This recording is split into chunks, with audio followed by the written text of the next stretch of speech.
¿Qué tal? ¿Cómo está? Me da mucho gusto saludarle y recibirle nuevamente hoy en Soluciones. Es martes legal y hoy traemos un tema que usted nos ha pedido mucho. Vamos a hablar de los remates, de los créditos hipotecarios. Vamos a hablar de los desalojos. ¿Está usted en alguno de estos bretes? Lamentablemente, bueno, vaya preparando sus preguntas, vaya buscando papel y lápiz para que en un momento más Fey le dé los números a donde se puede comunicar con nosotros. Aquí le vamos a dar soluciones, le vamos a dar orientación, qué hacer en caso de que este crédito hipotecario le haya llevado a los desalojos, al remate, en fin. Aquí lo vamos a resolver en Soluciones. Antes de iniciar este trabajo que la producción ha preparado para usted. El desalojo, o también conocido como lanzamiento, es el acto mediante el cual se despoja a una persona de la posesión material de un inmueble por orden de la autoridad gubernativa o judicial, en ejecución de una resolución que declare el desahucio del arrendatario o del poseedor precario o como presupuesto previo a la entrega de la posesión al nuevo adquiriente, en procesos de enajenación forzosa, de bienes inmuebles o de expropiación en favor de la administración pública. Requisitos. En primer lugar, el desalojo notarial express solo será posible para predios inscritos en los registros públicos. Asimismo, el contrato de arrendamiento deberá ser elevado a escritura pública e inscrito en la partida registral del inmueble, precisa. Es imprescindible que, dentro de las cláusulas del arrendamiento, se incluya el allanamiento anticipado de autorización del desalojo notarial y una renuncia expresa a no extender tácitamente el plazo de arrendamiento, con la firma de ambas partes. Cabe mencionar que la norma solo podrá aplicar contra inquilinos que no hayan cumplido con el pago de 2 meses de renta o contra quienes hayan culminado su contrato y no desalojen el inmueble.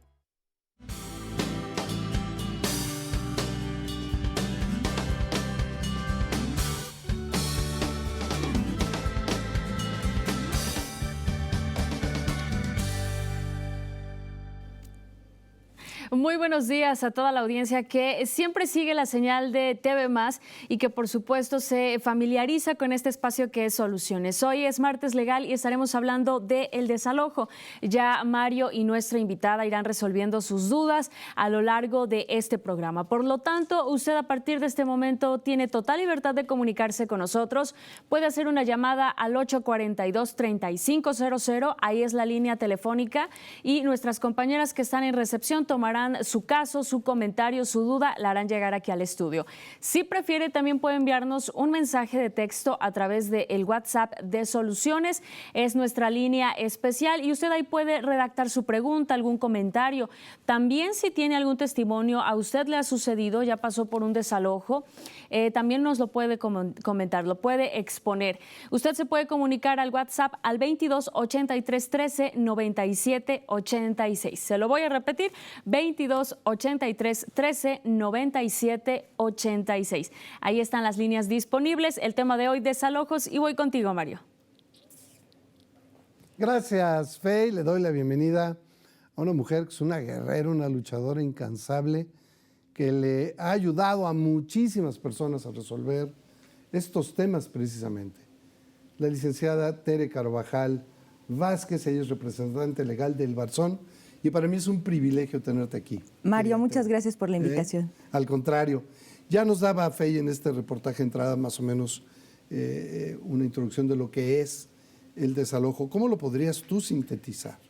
Bueno, el desalojo es precisamente una orden con la cual se concluye un procedimiento por cobro de pesos normalmente que se tramita ante un juzgado y por razón de la moratoria en la que un usuario de un servicio financiero incurre y que después de un procedimiento legal concluye con el desalojo. Ahora, para haber llegado al desalojo, ¿qué tuvo que haber pasado? Es decir, de acuerdo con la definición que vimos al principio, con la que tú me das, pues me queda claro que tendría que haber pasado todo un proceso, todo un tema antes de llegar ahí. Y no sé, se me antoja, independientemente de que por favor me digas cómo es que llegamos ahí, se me antoja un poco raro que de repente lleguemos a ese punto sin haber hecho nada, ¿no? Claro, mira, un desalojo es la fase conclusiva de un procedimiento. Esto es, antes de que se llegue a ese punto final mediante el cual se le quita la posesión a un propietario, pues debe de haber un procedimiento legal. Ello inicia, como la Constitución lo marca, con la garantía de audiencia, con el respeto a la garantía de audiencia. Esto es, con el primer llamado que una autoridad jurisdiccional debe de hacer al demandado en su domicilio. Esto se hace a través de una diligencia que tiene un nombre técnico que es el emplazamiento y dentro del cual se le va a dar al deudor un plazo de determinado número de días, dependiendo de la instancia del juicio en el que sea demandado, para que vaya ante el juzgado y dé contestación por escrito. No se trata de ir a hablar con el juez, que es un error muy común, ¿sí? Hacer por escrito su contestación o poner las excepciones. ¿Qué tipo de excepciones podrían ser? En algunos casos, bueno, hay acreedores que sí son honestos y sí están reclamando al deudor pues la cantidad que efectivamente le debe, pero hay algunos otros casos en los que se omiten pagos que el deudor sí hizo de buena fe, pero sin cerciorarse de que efectivamente hayan sido bien recibidos por el acreedor o bien tuvieron una mala asesoría. Acumula, pues. O sea, tú le pagaste y tú me dices, tú me debes. Así es, o bien no fueron canalizados de manera adecuada, fueron solo a intereses, o no contaron con una asesoría adecuada en un principio que les permitiera tener la certeza de este pago. A ver, entonces, los mexicanos somos muy dados a dejar las cosas, ¿no? A irlas medio llevando y vamos pateando el bote y no entendemos las consecuencias de todo esto. Quiero entender cuando llegamos al desalojo, y vuelvo ahí en un momento, quiero entender que entonces, en algún punto de nuestra vida, pedimos un préstamo, vamos a poner en este caso, hipotecario. Así es. Puede ser otro adeudo que haya tenido como garantía el bien mueble, inmueble. Perdón. Pero bueno, pedí el préstamo. En algún punto lo dejé de pagar. Luego me emplazaron a juicio. Luego no fui al juicio. Luego entonces caí en el tema del desalojo. De la Ella no hay rebeldía. nada que hacer. De la rebeldía. Me gustaría precisar un poco más el apartado del emplazamiento, porque como bien lo dices, los mexicanos no tenemos por costumbre acudir cuando nos llaman, si no es que nos ponen un plazo. El emplazamiento te dice, tienes 5 días para que por escrito vengas y contestes.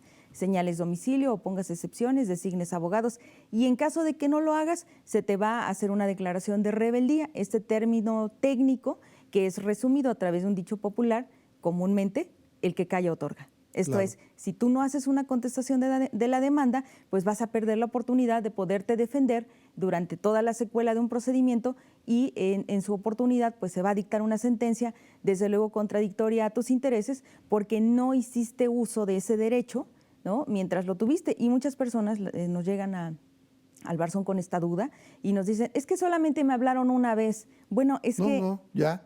Exacto, sí, es que es el primer llamado, pues, ¿no? Y el único que la autoridad tiene la obligación, porque luego se dice, es que el juez se vendió, es que el banco dio dinero, es que fui víctima de corrupción, y es cierto, no podemos cerrar los ojos ante una realidad que tenemos, pero también es cierto que como ciudadanos tenemos ese derecho, esa obligación de responder cuando las autoridades nos llaman. Es que el asunto es que hay esta cosa en la cabeza de que me tienen que llamar hasta 3 veces, si no, no voy, pero... Así es. El problema es que cuando ya, y tú me corriges si no estoy en lo cierto, cuando yo ya recibí y firmé, o alguien de mi casa recibió y firmó el emplazamiento, ya me di por enterado.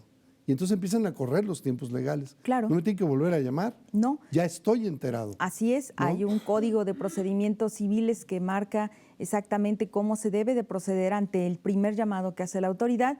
Hay un código de comercio que también nos marca el procedimiento a través del cual como deudores o como demandados podemos hacer valer nuestros derechos, cómo podemos ofrecer las pruebas, en algunos casos, por ejemplo, cuando se trata de pagarés, porque no solamente son los juicios hipotecarios los que van a desembocar en un desalojo, sino, por ejemplo, el haber firmado un pagaré, estos papelitos verdes que te venden en la papelería, que las personas firman como cualquier cosa y piensan que con un pagaré pues jamás te van a poder quitar tu vivienda, ¿no? Entonces, cuando un juez, y muchas veces federal, te llama, te hace un llamado para que acudas a oponer tus excepciones, a acreditar los pagos que hayas hecho, a dar contestación, y tú no acudes, no hay 3 llamados. Efectivamente habrá un solo llamado, que es a través del cual te van a respetar tu garantía de audiencia y en el que tienes que acudir a hacer la contestación. De ahí la importancia, la vital importancia de que tengamos como ciudadanos esa cultura de la legalidad, de saber hasta dónde tenemos y cómo podemos y debemos ejercer nuestros derechos. Ahora bien, Tere, pero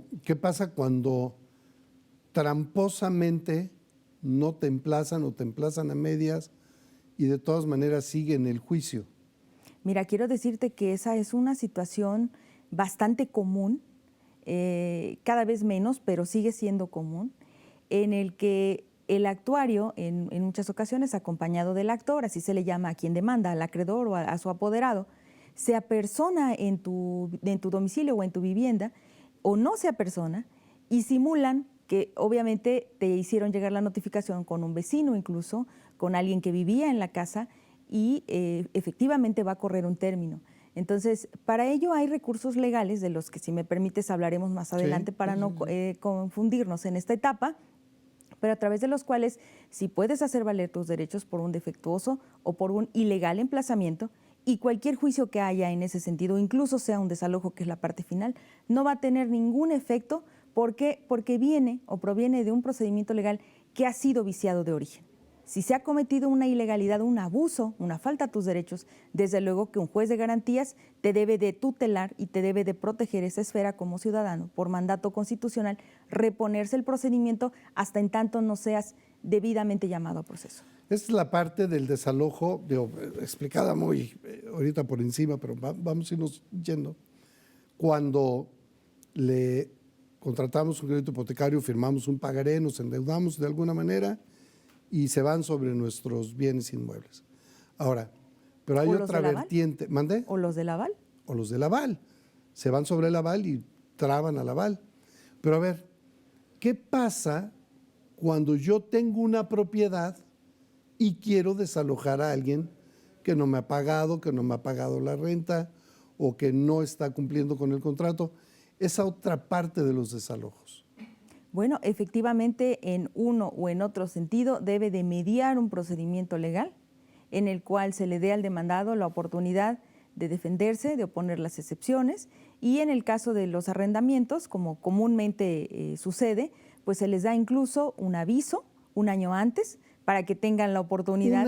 Un año antes, para que tengan la oportunidad de buscar pues un lugar a donde trasladarse. Claro, no es un año gratis, durante todo ese año se deberá de hacer el depósito de rentas, incluso en esa notificación judicial que les llegará, se les avisará cuál es la cuenta en la que su acreedor, en su arrendador, va a recibir el pago, pero no hay un desalojo como tal de que un día lleguen y te lancen, ¿no? O sea, eso no es. ¿Y qué pasa si te sentencian a esos pagos y te dan el número de la cuenta y tú no pagas?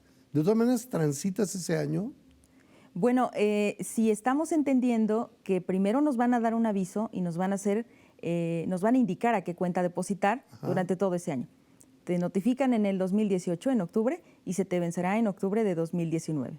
Tú tienes todo ese plazo para poder hacer. Pero pues va en contra del dueño del Llegado bien. octubre de 2019, ¿qué crees? Que te tienen que apenas demandar. O sea, el aviso no es la demanda. Todavía se va otro año. No, todavía se va 2 o 3 años, sí. ¿no? Así de tardía es en algunas ocasiones la justicia pues ¿No en hay nuestro nada país. que hacer, Tere? Pues mira, realmente el tema de la lentitud de los procedimientos legales, siempre aduciendo exceso de carga de trabajo, etcétera, pues siempre nos han ido como colocando en ese apartado, ¿no? De retardar un poco más las resoluciones, pero claro, hay algunos otros casos en los que, desde luego, si el demandado no se defiende, pues va a avanzar mucho más rápido, y es ahí en donde nos interesa estar atentos, ¿no? Cuando no hablamos de un arrendamiento, hablamos sí de alguien que adquirió ante un fondo de vivienda, por ejemplo, un crédito para obtener una vivienda, ¿no? Que no hipotecó la casa, sino que lo solicitó para adquirir vivienda. Y bueno, y entonces tendrá todas las opciones, deberá de tener todas las opciones para defenderse, hacer un replanteamiento con la institución que la está acreditando para poder llegar a algún acuerdo. Por ejemplo, en esos casos, el tiempo es oro. Pero entonces, ¿quién es el que tiene más protección de la justicia en estos casos? ¿Aquel que es dueño del préstamo, o aquel que pues dice a mí me vale y sácame como puedas y se queda adentro? Mira, yo te puedo decir que en estos 14 años que llevamos trabajando en el Barzón, hemos visto la necesidad de muchas reformas legales que están pendientes y que deben de hacerse en nuestros códigos procesales, en el Código de Comercio, por ejemplo. Ahora vienen ya los juicios orales, que son los famosos juicios fast track, ¿no? También se introdujeron varias modificaciones como el fideicomiso de garantía, con la finalidad de hacer estos juicios más ágiles, ¿no? Pero creo que quien es el dueño del dinero y quien acredita, ya sea desde una institución bancaria o financiera o desde un fondo de vivienda, a los usuarios, a quienes tienen necesidad y no pueden pagar una vivienda de contado, porque dime tú quién en estos tiempos tiene la posibilidad de poder pagar su casa de contado. Nadie. Entonces, tienen necesidad de recurrir a este tipo de créditos y bueno, en consecuencia, pues deben de tener a su alcance pues facilidades para poder llegar a algún acuerdo si es que en algún momento llegan a entrar en conflicto. Fíjate que Sofía Melgarejo de Jalapa te pregunta, si me desalojan, ¿me pueden obligar a pagar los honorarios del abogado de mi propietario? ¿Puedo llegar a un acuerdo en caso de desalojo sin ir al juzgado? Bueno, es que el desalojo es a domicilio. Pero es ya derivado de un procedimiento judicial, ya, claro. Ya no hay manera.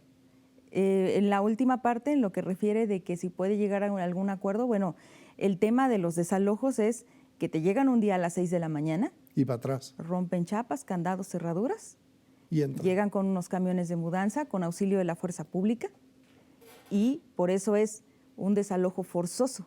Por eso es una disposición. No arbitraria, sí legal, pero yo no te puedo decir que sin violencia. Ahora, pero entonces, ¿hay un aviso de desalojo previo? Sí. Entonces, si no lo cumples es cuando te caen Una vez así. que ya pasaste toda esta etapa del emplazamiento, vas a tener que acudir a diversas audiencias hasta antes de llegar a la sentencia. Pero una vez que ya llegaste a la sentencia, que es la parte media de todo procedimiento legal, ya el juez una vez que valoró si debes, si no debes o cuánto debes, la ejecución, como se le denomina a la segunda parte de este tipo de procedimientos, es el cómo vas a pagar. Si ya fuiste condenado a pagar, ahora, ¿cómo vas a pagar?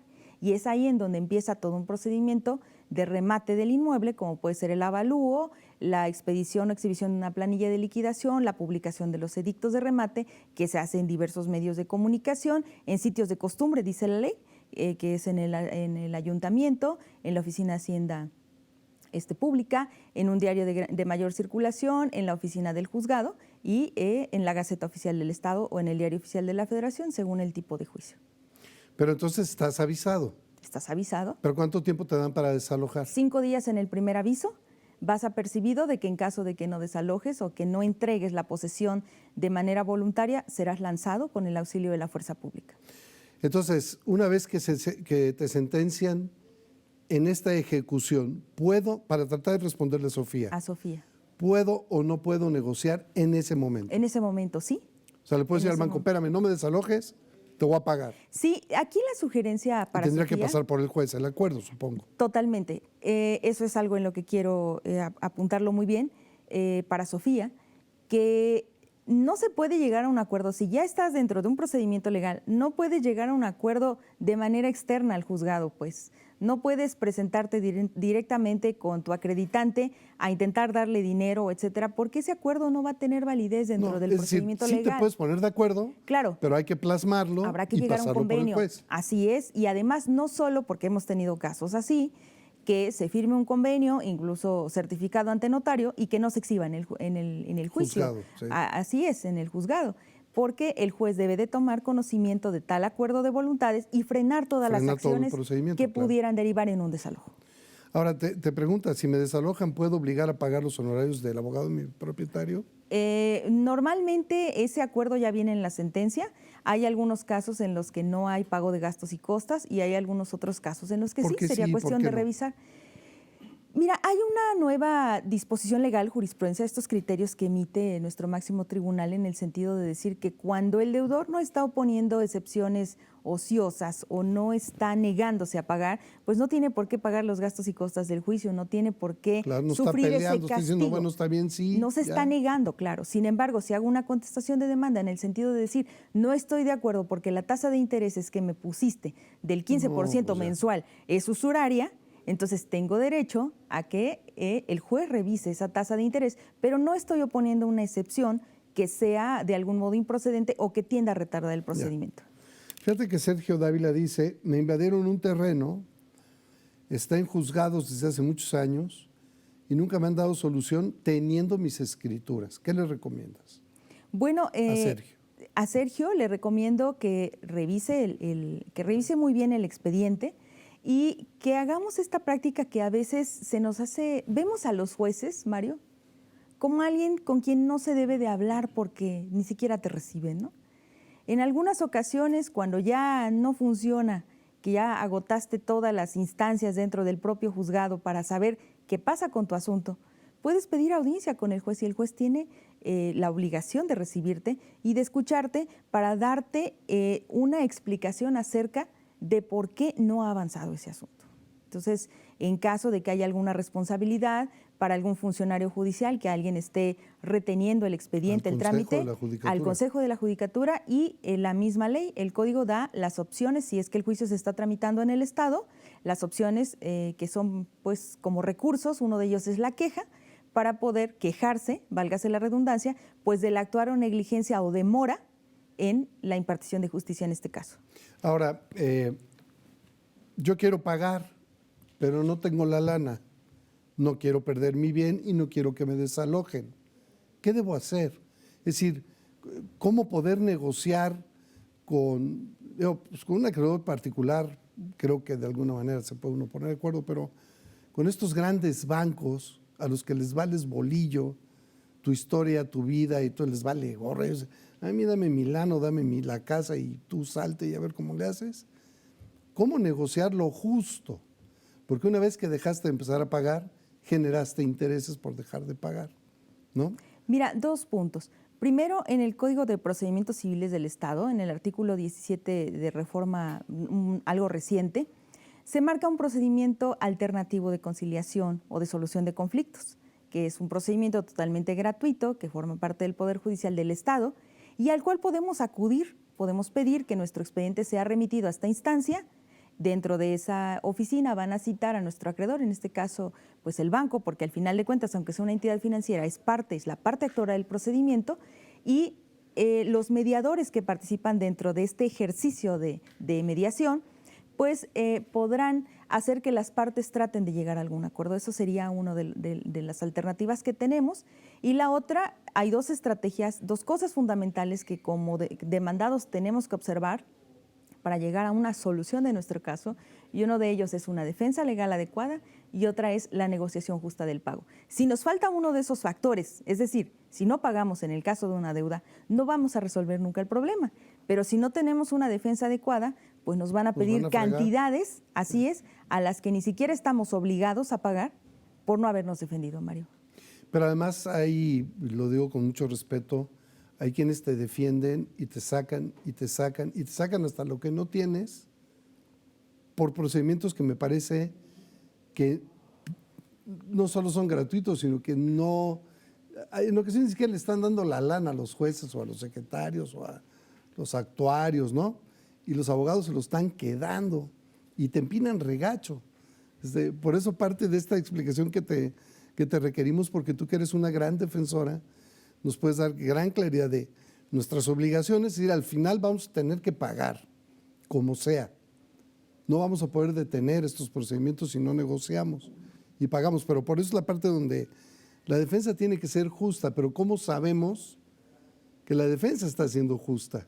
¿Cómo sabemos que me está orientando adecuadamente? ¿Cómo sé en qué parte de este proceso estoy parado y cuál es mi expectativa que sigue? Ahí tenemos también un problema todos y todas, ¿no?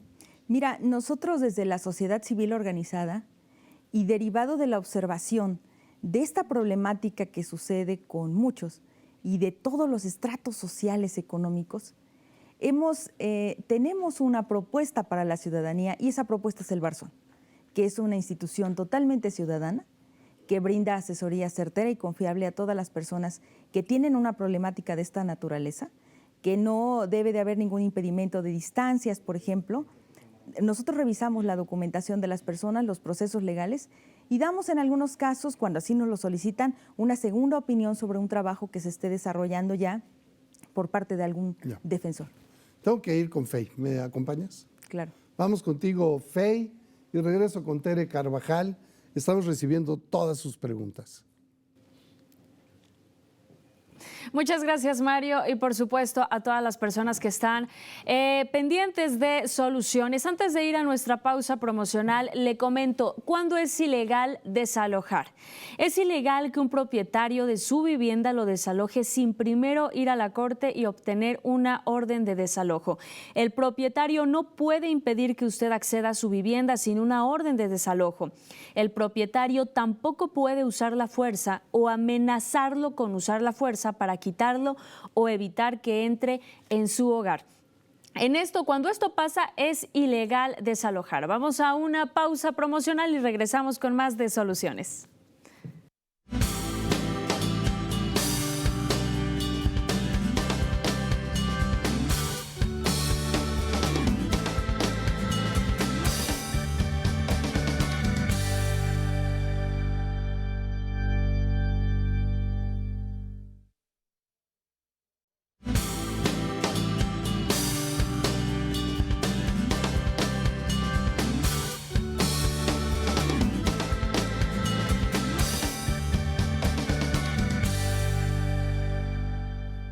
Estamos de regreso en Soluciones y recuerda que estamos recibiendo sus mensajes de texto al 2283 13 97 86. Ponga usted atención. El propietario me puede desalojar aunque no haya hecho nada malo.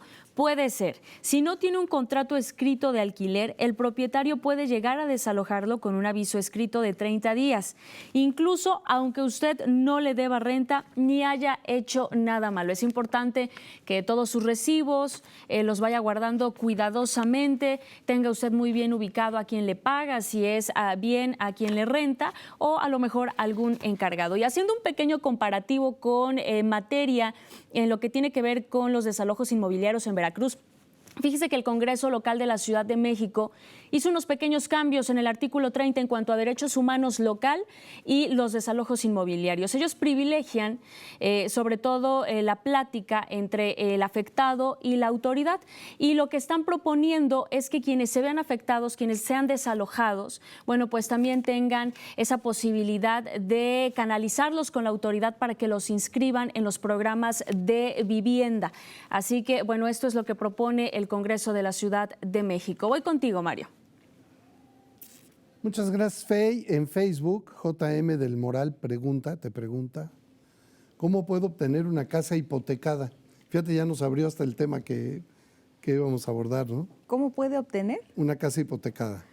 Bueno, pues hay un apartado un poco complejo, que es el tema de los remates, Mario. Que es lo que íbamos a entrarle justo ahora, ¿no?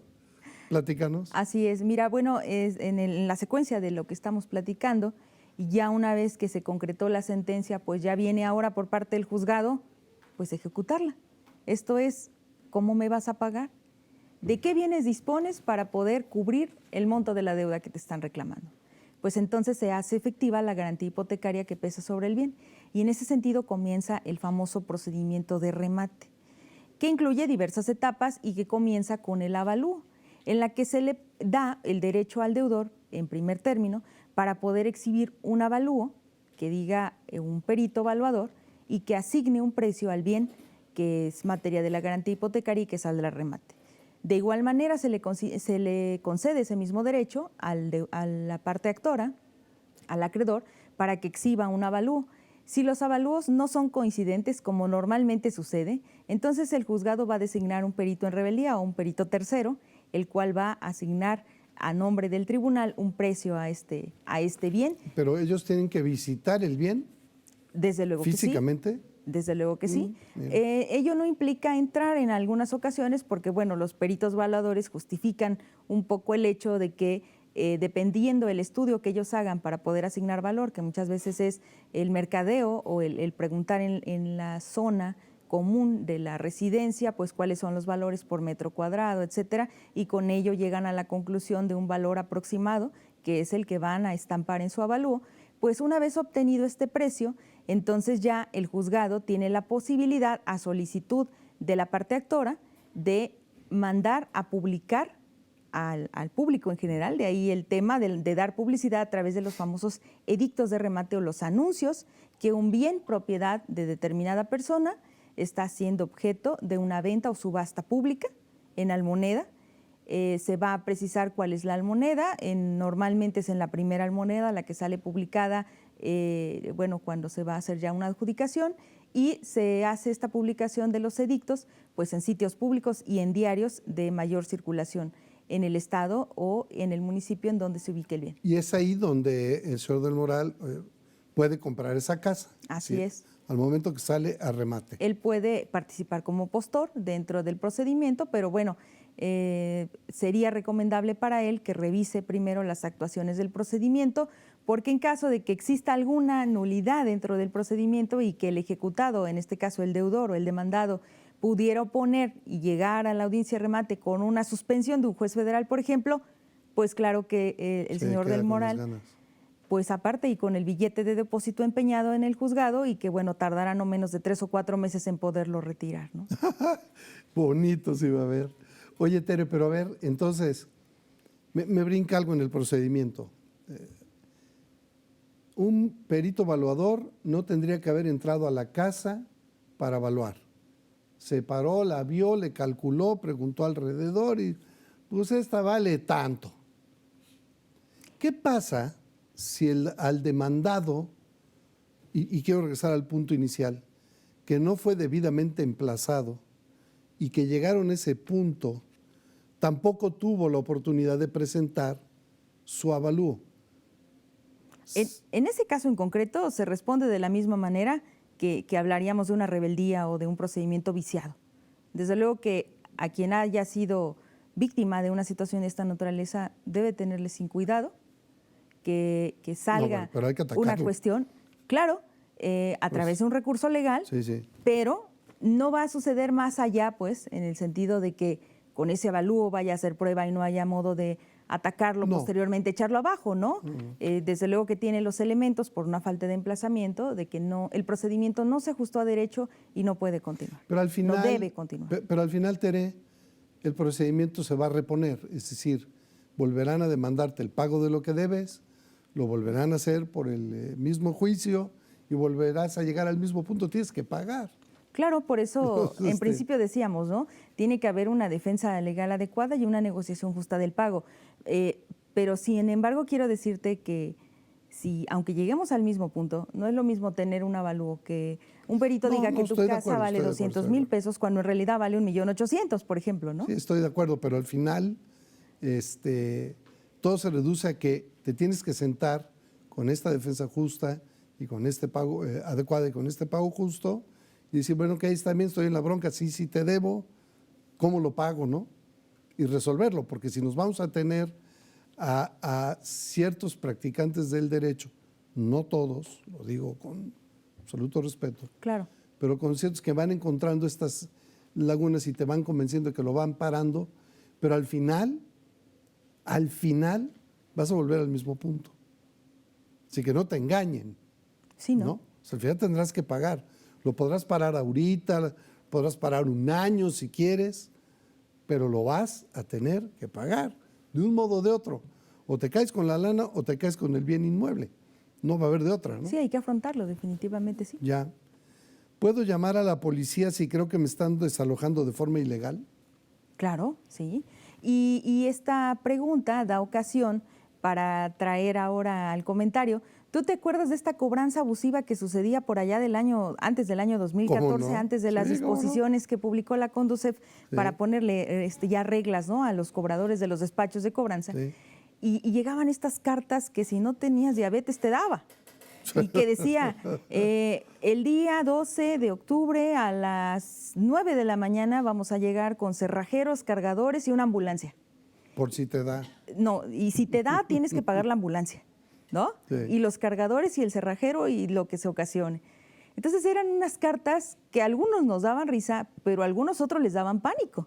Claro. ¿Tú lo recuerdas? A la mayoría les dan pánico. Sí, por el desconocimiento. Entonces, este tipo de cobranza que es extrajudicial, todavía hay excesos que se siguen cometiendo con ella y al amparo de documentos, por una parte, apócrifos, hechizos, fraudulentos, y por otra, pues apoyados también en el desconocimiento o la ignorancia, válgase la expresión, del destinatario de esa carta, ¿no? A quien le llega un documento de esta naturaleza y cree que efectivamente va a suceder, Ahora, ¿no? pero también hay ahora cobros extrajudiciales, te dejan buzón de voz, si no contestas el número, con una voz robótica que te dice, ahora has perdido la confianza y lo que procede es que... Y si no es eso, entonces es un mensaje de texto, y si no es un WhatsApp, donde también te amenazan y te dicen y te tornan. Pues eso también es una cobranza extrajudicial. Todas ellas ilegal. acciones de cobranza extrajudicial, habría que analizar los contenidos, porque acuérdate que el acreedor, como tú bien lo decías, pues siempre va a tener a salvo su derecho de cobrar, ¿no? Sobre todo si está garantizado con un bien, pero por otra parte también tendrá la limitante legal ahora, a partir del año 2014, de hacerlo en las formas, términos y conductos legales. Ahora bien, ¿cómo paras un remate? Bueno, en primer lugar, tienes que acudir a la audiencia de remate. O sea, es importante que si estás ya dentro de un procedimiento, te acabas de enterar, pues estás al pendiente, estás dando seguimiento, acudas al local del juzgado. En el edicto que te comentaba, no sé si en alguna ocasión has tenido oportunidad de verlos, Sí, bueno, contienen sí. todos los datos del juzgado también, y tiene ahí el domicilio en el local en donde se va a celebrar. El deudor o el demandado tiene el derecho de acudir a la audiencia y estar pendiente de lo que ahí suceda, porque puede suceder que la audiencia no se lleve a cabo si existe alguna ilegalidad en el procedimiento, si no se publicaron de manera adecuada como lo marca la ley estos edictos, que eso es muy importante hacerlo, y que el juzgado tiene la obligación, además de manera oficiosa, lo decimos los abogados, de revisar que estas publicaciones de edictos se hayan hecho conforme a derecho, para proteger el derecho del deudor de que haya sido debidamente publicitada la venta, y en caso de que no haya sido, bueno, se va a suspender. Otro segundo supuesto también puede ser la comparecencia de un postor, que alguien vaya con la intención de adquirir el bien en remate, y la otra opción puede ser la adjudicación a favor del actor, de quien está demandando, para quedarse con esta propiedad, para llevar a cabo un procedimiento que se denomina adjudicación. Si se da la adjudicación, se cuenta con un término de 3 días, a través del cual el demandado debe de interponer su recurso de apelación, por hablarlo en términos generales. Esto es, debe de plantear su inconformidad, haciendo valer, bueno, todas estas situaciones que se hayan dado dentro del procedimiento, para poder parar o que cause firmeza la adjudicación. No sé si me explico. Oye, y si yo debo, me presento al remate y yo mismo la compro, ¿tengo esa oportunidad legal? Finalmente, el acreedor sí es un postor natural dentro del procedimiento, pero si eres el demandado, el Código del Estado da ahí la salvedad de que antes de que se lleve a cabo la venta, antes de que adjudiquen, tú puedes ofrecer el pago de la deuda y además garantizar gastos y costas, así lo dice la ley, intereses, gastos y costas. En el caso, yo tengo la sugerencia de que si alguien cuenta con el dinero, no se espere hasta que llegue la audiencia de remate. Negocia, págalo y ya. Exacto, porque han sucedido casos también en los que si tú vas ante el juzgado, recordemos que el juez no es un cobrador, ni el juzgado es un despacho de cobranza. O sea, ellos no van a decir, bueno, quítale, ponle, dale más, te falta, ¿no? Entonces, tú vas a depositar una cantidad, pero todavía vas a estar a expensas de que ese depósito, de que esa consignación de pago, que es el término técnico, pues tenga realmente el efecto que tú esperas. Porque si no entra en los términos que van planteados, pues es como si no se hubiera dado y obviamente el procedimiento seguirá adelante. Entonces, lo mejor es llegar a un acuerdo previo y comparecer a la audiencia de remate ya con un convenio judicial de pago. ¿Qué te parece, Mario? No, pues tú eres la que me tienes que decir. Ahora, allá en el Barzón tú has luchado muy fuerte, tienes muchos años de luchar muy fuerte, de salvar muchas propiedades. Pero hay quienes tienen la idea de que el Barzón es un grupo de personas que simple y llanamente impiden que me desalojen de mi casa y que son muy rijosos. Yo creo que eso ha sido una imagen no no correspondida totalmente con la realidad. Es una Tere. idea desafortunada. Sí. Y desde luego que en todos los espacios siempre tenemos que hacer una acotación al respecto. El Barzón fue una de las primeras formas de manifestación de la sociedad civil organizada, una forma de responder ante las injusticias que tiene un antecedente oscuro, si lo queremos ver de ese lado. Manifestaciones, privación de la libertad en caso de algunos jueces, incluso, ¿no?, atentados contra la integridad física de los apoderados del banco, el terror de los bancos y de todos aquellos acreedores que quisieran cobrar en el año de 1994. Sin embargo, ¿cómo nos hubiéramos defendido cuando no había elementos para defendernos? Si ahora son pocos los elementos que tenemos a la mano para que se haga justicia a favor de los deudores, en aquellos años nos encontrábamos en pañales en materia de defensa de derechos económicos, sociales y del derecho que la Constitución nos da como ciudadanos, que es el derecho a la vivienda. Entonces, el Barzón no puede negar ese origen que tiene. Lo cierto es que el Barzón RC, a quien yo represento, forma parte de una generación de neobarzonistas que se inspiró en el Barzón Movimiento Jurídico Nacional y que privilegia las dos estrategias de las que te comentaba: la negociación justa del pago y la defensa legal adecuada dentro del procedimiento. No, sí. Dentro de este marco de acciones y de cambiarle la cara al Barzón, hemos desempeñado una serie de campañas. Una de ellas es Todos Somos Deudores, que tiene como finalidad desestigmatizar al deudor en esa faceta de: es que ¿para qué compra lo que no puede pagar? Es que no tiene dinero. Pues y es que si lo pones así, 3/4 partes de este país estamos ahí. Sin embargo, Pues, quiero decirte que hay otros casos muy justos en los que nosotros debemos de sí poner atención. ¿Y qué es el caso de cuando alguien adquiere un crédito hipotecario y la circunstancia de vida le cambia de la noche a la mañana y cae en una situación de insolvencia? Una pérdida del empleo. El crédito hipotecario, por ejemplo, considera un seguro. El deudor lo activa, pero el banco no lo reconoce y ya nos convertimos en deudores a pesar de haber sido cumplidos durante toda nuestra vida y de tener una magnífica calificación en el buró de crédito antes del evento, ¿no? Hacia ese tipo de casos es que va dirigida la campaña Todos Somos Deudores, con la finalidad de sensibilizar a la ciudadanía en el sentido de que cualquiera podemos y en cualquier momento convertirnos en deudores. Te pueden quitar entonces, te pueden rematar, te pueden desalojar. Ya hablábamos del crédito hipotecario pues, no pagado, ya hablábamos de un pagaré no pagado. ¿No pagado? Pero a ver, y tarjetas de crédito departamentales, bancarias y departamentales, ¿también? Mira, hace unos meses hicimos una declaración a la prensa, a la opinión pública, porque había una tienda departamental ubicada aquí en la ciudad de Jalapa, identificada No, hay muchas, con cierto color, Ajá. el rosa, Ajá. que ya había embargado el salario de un trabajador en un juzgado federal. Se llevó a cabo el dictado de una sentencia. Seguramente el deudor pues pensó que la tienda no iba a proceder de otro modo y no hizo caso, no fue y contestó. Bueno, desconocemos más allá de los antecedentes del caso lo que haya sucedido. Lo cierto es que se dio cuenta cuando el juez federal giró el oficio al pagador de nóminas y este hizo la retención de una parte del salario mínimo, del salario que excedía del salario mínimo, para poder hacer el pago quincenal de la deuda que tenía. Entonces, antes de esto, el último caso detectado que tenemos que por una tarjeta de crédito embargaron un hotel en la ciudad de Tuxpan, tiene no menos de 15 años. Y desde entonces a la fecha, por tarjetas de crédito, por lo menos en el Barzón, no hemos recibido casos en los que los bancos demanden, embarguen, obtengan una sentencia o desalojen a alguien por su vivienda. Esa es la realidad. ¿Qué otro tipo de adeudo nos puede llevar a perder el bien inmueble? Mira, tu pregunta me da ocasión para significar un poco el tema de los fondos de vivienda. El Infonavit, por ejemplo, que es una institución que nació, para servir al país, a la clase trabajadora. Para darle acceso a la vivienda digna. Su ley orgánica nos dice que es una institución de verdadero sentido social, cuya finalidad es dotar de crédito barato, No, bueno. a los trabajadores. Y pagable para el resto de tus días, ¿no? Porque pues, lo pagas Y durante a mucho 25, tiempo, 30 y más. Claro.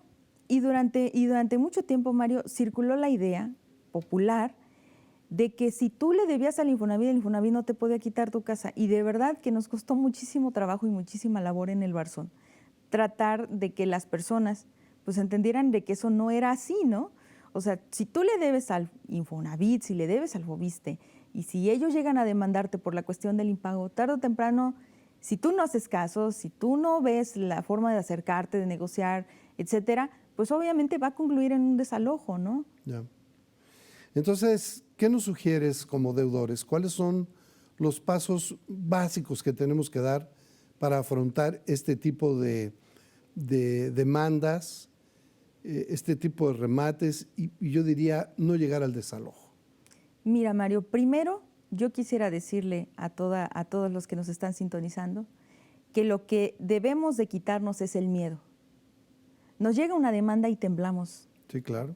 Nos llega ¿Pero estás de acuerdo que es normal? un edicto, claro, por eso ahora lo digo, porque vale la pena entender que debemos de tranquilizarnos. Lo primero es tomar el documento que tenemos en nuestras manos, tratar de leerlo para entender qué es lo que ahí nos están diciendo. Y en segundo, pues evidentemente buscar una asesoría adecuada. Tú hacías algunos comentarios para poder hacer la contestación de la demanda, ¿sí? Y desde luego poder dar contestación en tiempo y forma a esto y evitar que el procedimiento siga avanzando de tal suerte que llegue un punto en el que esto ya no tenga pues efectivamente solución o que no sea el tiempo, porque cuántos casos también de viviendas que están por desalojarse, el deudor se queda con el dinero en la mano y ya no puede hacer nada, ¿no? Fíjate que Mari te pregunta, mi marido murió, me quedé en la casa está a nombre de mis suegros y me quieren desalojar, ya me demandaron. La casa está a nombre de sus suegros. Bueno, pues en el caso de Mari, seguramente los propietarios de esa vivienda son los suegros y bueno, deberán de hacerle ahí una notificación a ella para acreditar que efectivamente ellos sean los propietarios y pues solicitarle la desocupación, seguramente es lo que están ¿Si no va a tener pidiendo. remedio? Habría que explorar si el esposo tuvo algún derecho sobre el inmueble, ¿no? Y ver también cuántos años lleva ocupando ella el inmueble y una serie de cosas, ¿no? Habría que a lo mejor tener más elementos sobre el caso, pero la lógica nos dice y lo normal nos Que lo va a dice tener que dejar. que si son los propietarios, si nos piden entregar un bien después de haber hecho uso de él, pues que debamos de hacer la entrega del mismo. Ahora hemos hablado mucho de casa y habitación, pero ¿qué pasa con los desalojos de los negocios? ¿Sí? ¿Opera igual? ¿En los desalojos de los negocios? De negocio, sí, pues si no llegan y eres una barrotera, una tintorería o una lavandería que renta un local o dejaste de pagar. Bueno, es y que... vas, bueno, a conocida, dirías tú, a conocida pollería con el pollito blanco en una conocida plaza de esta ciudad al sur, ¿no? Llegaron un día a plena luz del día, casi a la hora de la comida, ahí en el área de comida rápida, y los desalojaron porque no habían pagado la renta del local. Bueno, es un caso de arrendamiento, ¿no? ¿No? Más allá del tema del local es ver lo que da origen a la obligación, si es un arrendamiento, si es un crédito hipotecario. Y bueno, no lo habíamos comentado porque estamos como más centrándonos un poco en este tipo de casos de personas que hipotecan bienes para poder obtener liquidez. En algunos casos, ha habido muchos casos de personas que, por ejemplo, tienen casa propia, hipotecan su casa para pagar tarjetas de crédito y luego no te quiero contar. No pueden pagar las el consecuencias, claro, de haber hecho un trámite, un procedimiento de esta naturaleza. Pero entonces para los negocios opera exactamente igual como nos lo has explicado. Es decir, el acreedor va a demandarme, me va a exigir el pago de las rentas y si yo aún emplazado no las pago y me hago maje, va a llegar un punto en el que va a sentenciar el juez y me van a desalojar. Sí, claro, pero igual porque al final de cuentas de lo que se trata o de lo que se debe de observar es que se trata de un inmueble y cuál es el documento que está dando origen a la posesión. Y en este caso de los locales comerciales, pues normalmente se habla de un arrendamiento. ¿Cómo llegamos a ti, Tere? Para quienes nos están viendo y quieren entrar en contacto contigo, que les asesores, que les lleves sus asuntos, ¿cómo lo hacemos? Pueden conocer nuestras actividades en el www.elbarzonrc.org. También pueden visitarnos directamente en nuestras oficinas, aquí en la avenida 20 de Noviembre Oriente, en el número 333 Interior 1A de la ciudad de Jalapa. Tenemos un número de oficina que es el 228-166-8005 en horario de oficina de 9 a 2 y de 5 a 7. Pueden hacer una llamada, concertar una cita y con todo gusto escuchamos sus casos. Gracias, Tere. Federico Lara, Si hay una orden de embargo y no fue notificada correctamente, se equivocaron en el nombre y dirección, ¿no existe la persona? Pues, ¿cómo se enteró? ¿No iba dirigida a Mario? ¿Es Mario? No, Federico. ¿Federico? ¿No Federico iba Lara. dirigida a Federico? Por lo que leo, no. Hay una orden de embargo, pero esta no está notificada correctamente.